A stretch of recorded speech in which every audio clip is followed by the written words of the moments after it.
Tēnā koutou te whānau o Auckland Unitarians, me ngā Unitarians o te ao. Tēnā koutou ngā manuhiri. Nau mai, haere mai ki tō tātou whānau. Haere mai ki te hui o te rānei. Tēnā koutou, tēnā rā tātou katoa. My name is Rachel, and it's my pleasure to be leading the service today. So the words of welcome, come whoever you are, come and welcome. Welcome to you all, to your joys and your sorrows, your memories and your hopes, your nightmares and your dreads, your bodies and your hearts, your mysteries and your minds.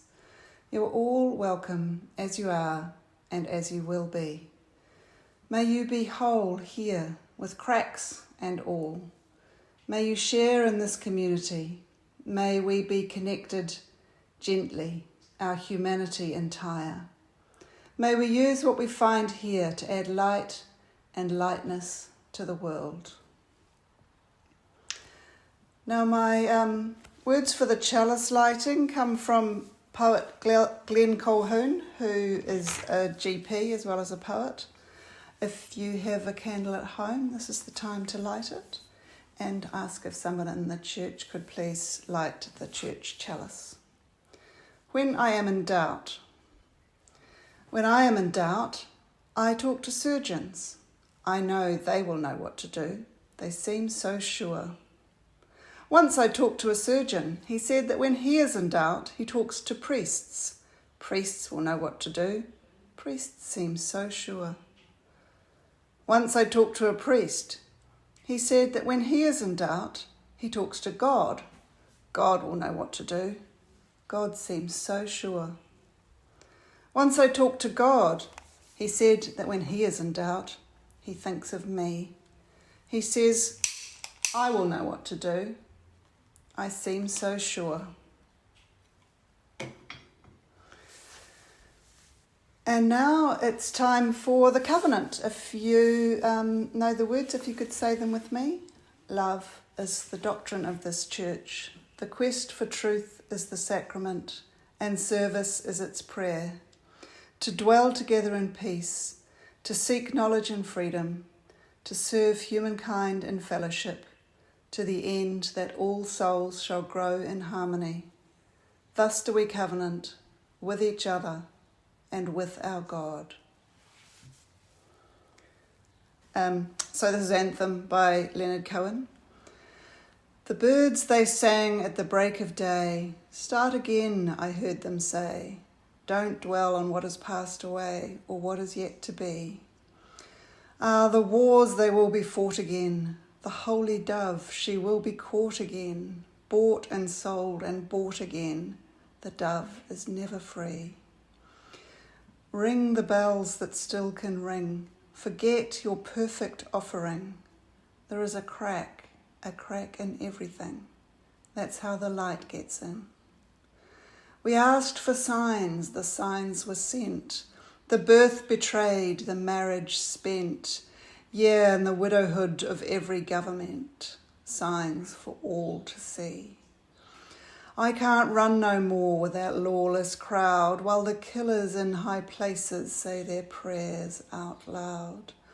But they've summoned up a thundercloud. They're going to hear from me. Ring the bells that still can ring. Forget your perfect offering. There is a crack in everything. That's how the light gets in.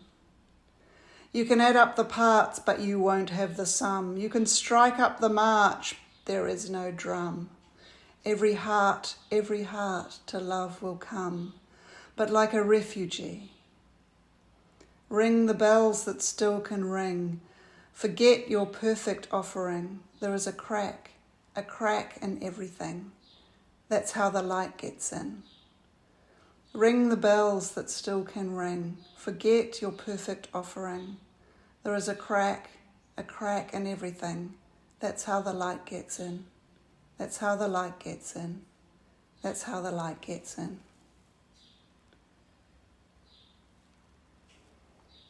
And now, the reading. That sounded like a reading, but it was a song. So I've chosen this reading because tomorrow is Martin Luther King Day in the United States. It's a public holiday that marks the birthday of the Reverend Dr. Martin Luther King Jr. It is his actual birthday today, and he would be 93 if he was still alive. The poem is by Hone Tūwhare Ngāpui, a New Zealand poet who would be 100 if he were alive today. He was a sometime attender of our church, but in general was not a churchgoer, and he wrote this poem at the time of King's assassination. Martin Luther King.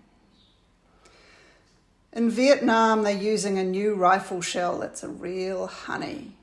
It describes a tumbling parabola that could punch a hole in you a foot square. Check. But when that 30-06 made a bloody mash out of your jaw, it didn't stop there.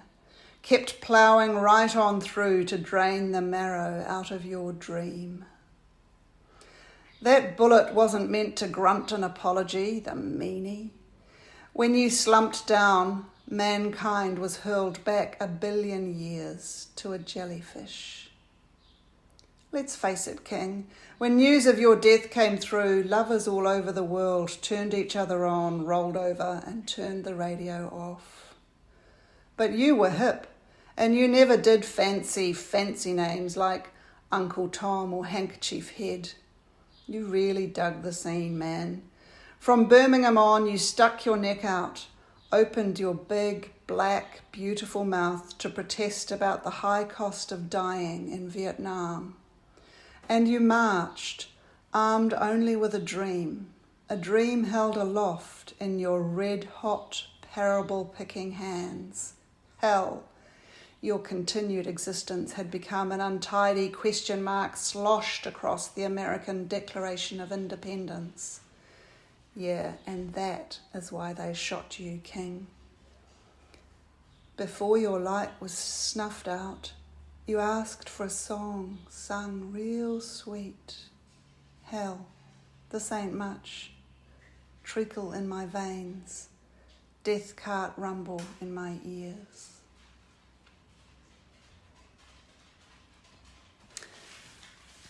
And now my musings, which I've entitled That's How the Light Gets In. That's why we had to have the words, even if we couldn't have the song. If you think about the vastness of space and how enormous our galaxy is and how big our planet is and how small we are, I'm not really eating all that much cheese. Thanks to Kay for finding and sharing that. In this past week, we've experienced some heavy things. As we've heard, Shireen Caldwell has had a stroke and is recovering with the support of her son, the public health system, and the love of this congregation and her other friends. Clay has been in hospital again with persistent low hemoglobin levels. Betsy Marshall has been in ED with complications from COVID. Betsy is a person who is constantly caring for others. For her, the weight of the situation may be more than physical debilitation. It may also be grief at having to temporarily suspend her role as caregiver to the several friends that she has always been present for. We've also had joyous and momentous news from our new member, Jandara, who in adulthood has found family she didn't know until now, most of whom she didn't know existed. Even joyous events can carry a weight as we readjust our sense of who we are and our place in the world. My own situation has some heaviness and darkness in it. The inversion of the caring relationship with my mother, who has advancing dementia, takes some major adjustment, both for me and for her. She has been looking after herself for 70 years and cannot do so any longer. Sometimes she understands this, and at other times not at all. Her keen intelligence is still there, but its application is increasingly random. The responsibility of my job can also weigh heavily. I have a senior role in a private sector union whose task is to aggregate the diverse interests of the working class across multiple industries and to organise to advance those interests. While we make quite impressive progress against long odds, Often the task seems impossible. Look at how long the powerful have been powerful. Look at the resources they employ to keep it so. Impossible? Also, my partner has been ill. He nearly died last year.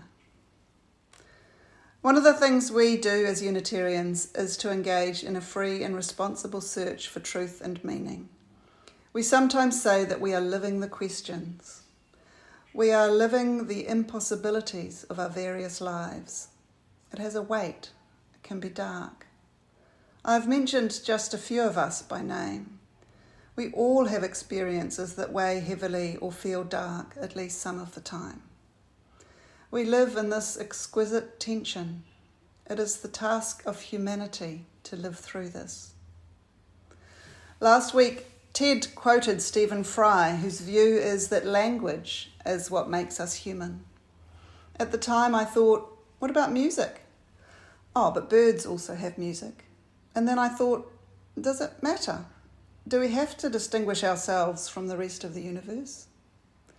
Maybe the question of what makes us human is irrelevant in a universe where we are made up of atoms, just like everything else, where a solid desk at the atomic level is more space than matter, as the electrons whiz around the nucleus of each atom in space. The same goes for cheese. In a hat tip to Stephen Fry, I note that there is language for this situation, of course, in the form of this quote: "The best thing you ever done for me is to help me take my life less seriously. It's only life after all," which is from the song Closer to Fine by the Indigo Girls. In this universe, we are learning that we have more in common with that family of birds called corvids, ravens, crows, magpies, etc., than we used to think. Turns out they are quite brainy too. Maybe we aren't so special. This perspective may bring some light, some lightness to make the weight of our realities supportable, a crack in the conceit that we are exceptional. The reality may still feel heavy. We may be atoms, but we are not ectoplasm, so we might as well make the most of the way matter is arranged to form us. We can still search for truth and meaning. Just as matter is made up of much more space than substance, so language is made up of much more silence than sound, much more gap than word. Along with music and art, language gives us a framework to navigate our existence. So how do we deal with the heaviness and the darkness? How does the light get in? Sometimes the cracks can be burst open for us by a joke. I'm not really eating all that much cheese. Sometimes an image will do it. There is a crack in everything. That's how the light gets in. If you think about that image, language really is the key. When children are learning language, early picture books introduce opposites. Opposites are early maths at primary school. Big, small, up, down, in, out. In Leonard Cohen's line, "That's how the light gets in," he uses the word in. In. Surely light gets out. No, it's the opposite. There is a crack in everything. That's how the light gets in.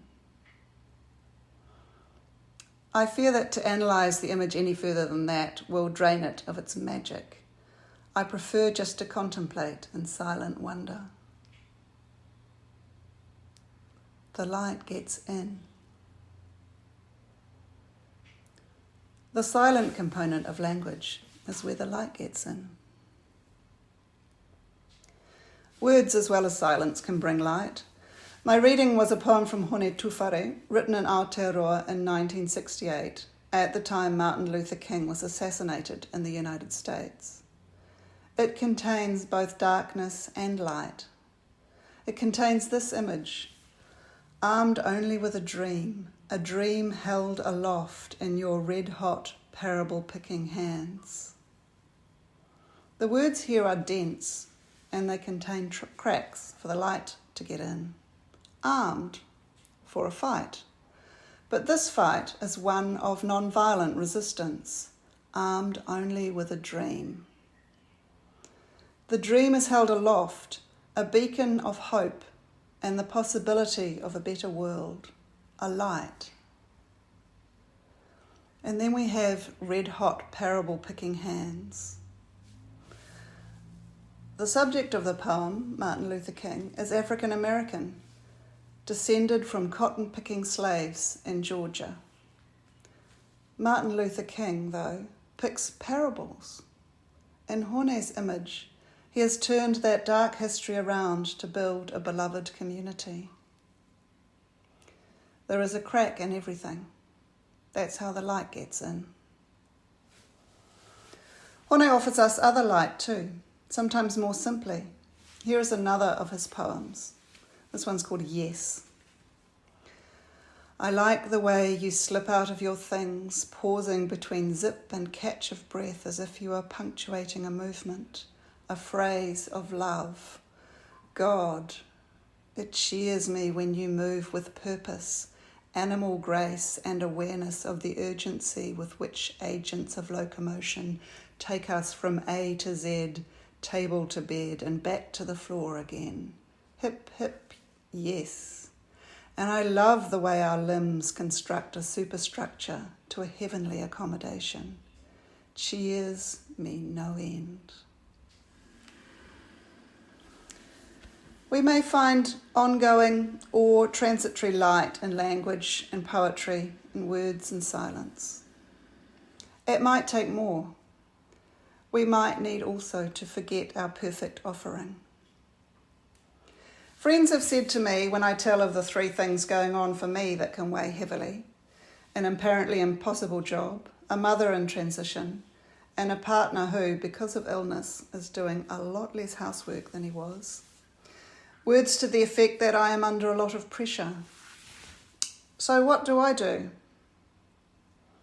I sit in stillness. I work to forget my perfect offering simply what I can. I try to remember that it's only life after all. I forgive myself when I feel hopeless, because hopelessness is an understandable reaction. I bend myself to wearing it all lightly. Tread lightly. Do what I can do and don't fret about the rest. Enjoy what I can enjoy. A cup of tea, a deep breath, warm air, cool water. Accept help. Trust that the world will keep turning, the electrons will keep spinning in space. Know that, and the words of Joan Baez, every day on earth is another chance to get it right. Amen. Okay, now it's time for extinguishing the chalice. So we extinguish this flame, but not the light of truth, the warmth of community, or the fire of commitment. These we carry in our hearts until we are together again. So the closing words are another poem. I'll write the poet in the chat. By a poet called Sinead Morrissey. And it's from a book called There Was Fire in Vancouver. And the poem is called The Juggler.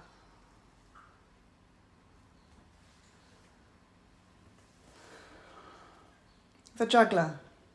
He must have practiced for hours between the bins and the mattresses of a rented backyard to dance the 7 painted skittles off his fingers like that. He has the game whittled to art. God knows what anachronism he took up before, using medieval skills to stop time. He puts the clock back 900 years with his sideshow for a quack or diversion for a king. Still, or because of the drain of things modern, we ring him with faces. He knows how we anticipate failure, and that what he owes his audience is a defiance of breakdown.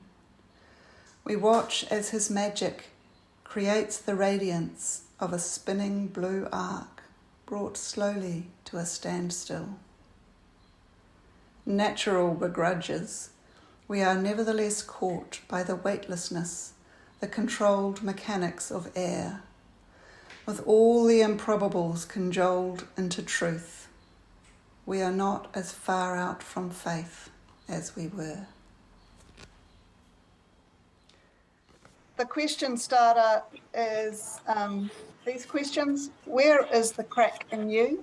How do you let the light in? And how are you doing letting go of your perfect offering